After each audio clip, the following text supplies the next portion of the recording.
estuvo Dios en el Calvario, hermanos.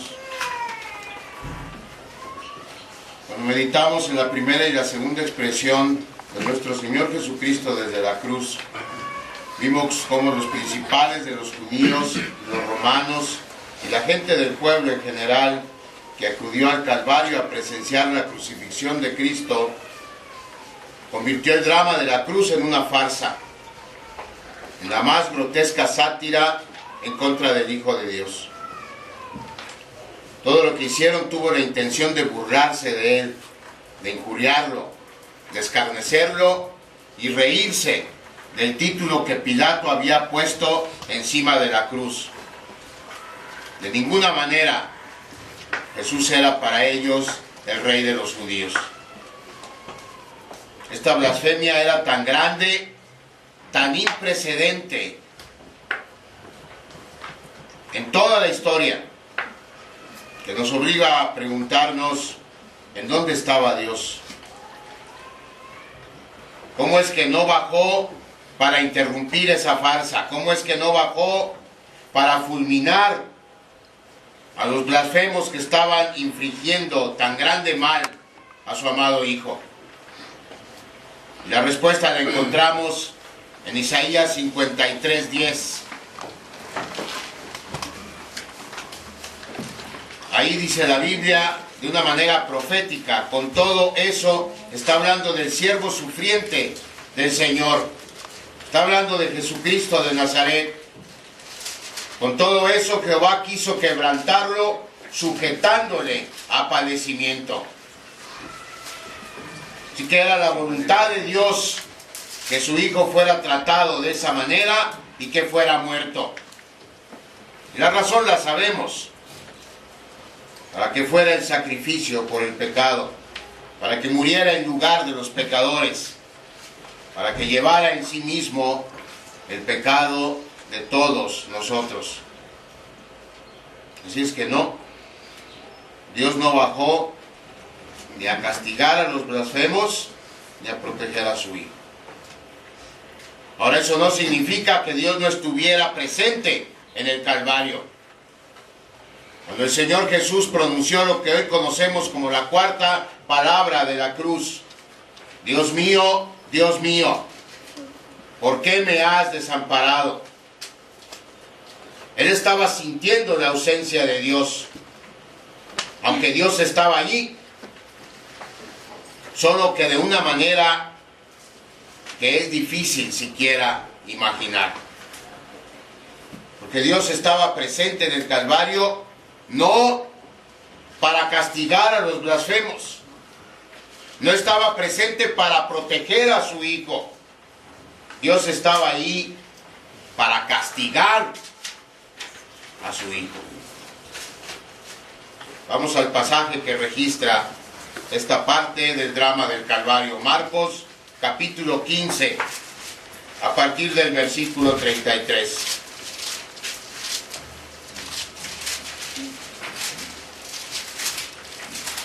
Dice el Evangelio: cuando vino la hora sexta, hubo tinieblas sobre toda la tierra hasta la hora novena. Y a la hora novena Jesús clamó a gran voz, llamando: Eloí, Eloí, lama sabactani, que traducido es: Dios mío, ¿por qué me has desamparado? Y algunos de los que estaban ahí decían al oírlo: mirad, llama a Elías. Y corrió uno, y empapando una esponja en vinagre y poniéndola en una caña, le dio a beber, diciendo: dejad, veamos si viene Elías a bajarle. Mas Jesús, dando una gran voz, expiró. Entonces el velo se rasgó en dos, de arriba abajo. A la luz del registro que hace Marco, veamos pues la consumación del sacrificio de nuestro Señor. Una palabra de oración antes. Padre, seguimos en tus manos. Seguimos confiando en que tú mantendrás nuestra atención en tu palabra. Mantendrás el interés de saber qué tienes para nosotros hoy. Ayúdanos a ser claro al exponer este mensaje. En Cristo Jesús. Amén. Amén. En los 6 versículos que acabamos de leer se encuentra, hermanos, es cierto, el punto más bajo en la humillación de Jesucristo. Pero es al mismo tiempo el punto más alto en la historia de la salvación. Porque esos 6 versículos registran la muerte de Cristo. El tan esperado Cordero de Dios estaba ahí, muriendo por los pecados del mundo. Era la hora sexta, las 12 del mediodía en nuestro horario actual. Para entonces nuestro Señor ya había proferido 3 palabras, ya había hablado 3 veces. Y cuando el sol estaba en todo lo alto, ahí en esa región de Israel, cuando en ese tiempo ese sol reflejaba la luz más clara que pudiera reflejar en todo el resto del año. Si en un tiempo el sol de Israel era brillante, era en ese tiempo a esa hora del día. El sol iluminaba con toda su fuerza el cielo. Y en ese momento vinieron las tinieblas. Las tinieblas cubrieron toda la región alrededor de Jerusalén hasta la hora novena. ¿Qué era esto, hermanos? Algunos han sugerido que se trataba de un eclipse. Es poco probable. Otros dicen que era una oscuridad provocada por Satanás. Mal también. La verdad del asunto es que esa oscuridad era Dios entrando en escena. Y este punto puede ser debatible. Pero vamos a la Biblia. Que la mayoría de las veces Dios en el Antiguo Testamento era representado por luz, como en el Salmo 27:1, que dice: Jehová es mi luz y mi salvación, ¿de quién temeré? Hubo ocasiones en que Dios fue representado como oscuridad. Cuando Dios le dio la promesa a Abraham de que sería grande su descendencia, y cuando selló el pacto allá en Génesis 15, en el versículo 12 leemos lo siguiente: mas a la caída del sol sobrecogió el sueño a Abraham, y he aquí que el temor de una grande oscuridad cayó sobre él. Esa oscuridad era la presencia de Dios, que después se paseó como una antorcha de fuego en medio de los animales que había partido Abraham. La presencia de Dios entonces puede manifestarse por medio de la luz, pero también por medio de la oscuridad. Y hay un tema en particular en el Antiguo Testamento, el tema del día del Señor, un día de juicio por parte de Dios. El profeta Joel habla de este día. Vaya por favor a Joel en el capítulo 1.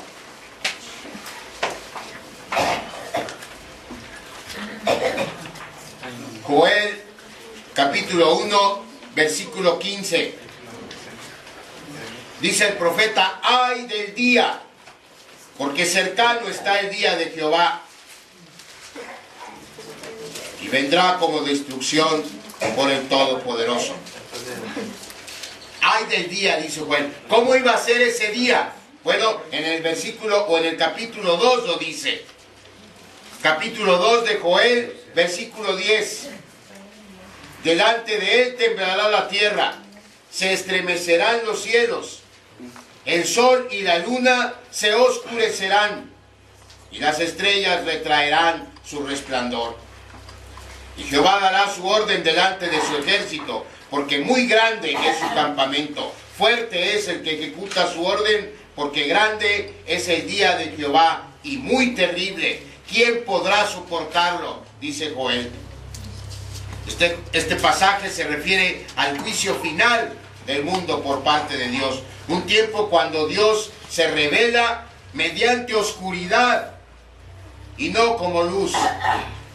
El profeta Amós también toca ese mismo tema del día del juicio.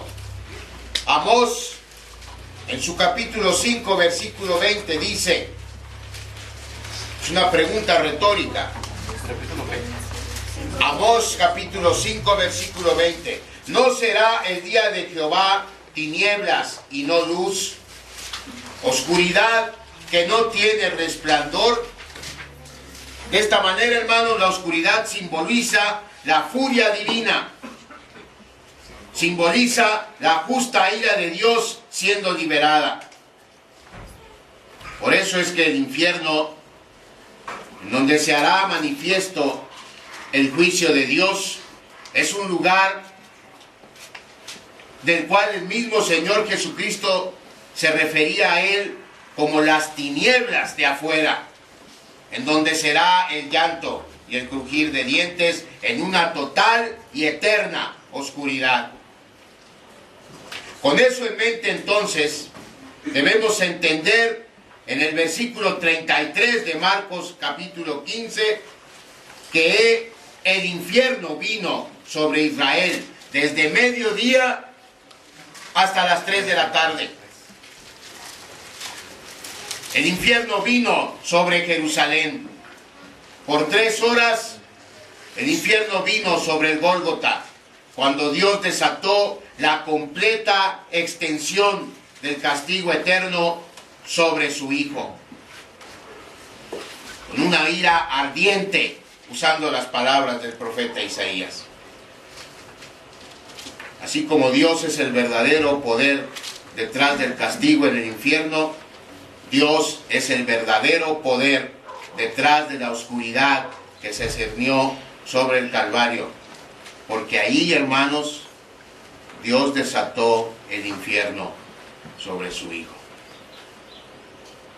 Esa es la copa que el Señor Jesús le pedía al Padre, que si era posible, pasara de él. La copa de la ira de Dios,